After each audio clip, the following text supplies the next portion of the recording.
Naglalaman ng cyanide, isang uri ng matinding lason ang mga boteng nakumpiska sa isang Chinese fishing boat sa Ayungin Shoal sa West Philippine Sea nitong Marso. Batay sa pagsusuri ng forensic chemistry team ng National Bureau of Investigation. Bukod sa nakalalason sa tao, sinabi ng NBI Forensic Chemistry Team na nakasisira rin sa mga bahura sa West Philippine Sea ang paggamit ng cyanide sa pangingisda. Sabi ng Philippine Navy, may nakumpiska rin silang mga boteng may kahina-hinalang laman sa mga Chinese fishing boat noong February, July at October 2025.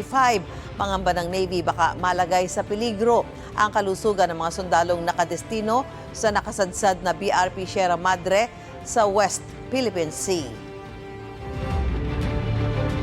This is a deliberate attempt not only to destroy the environment but to deprive the men aboard the ship of possible source of food and water.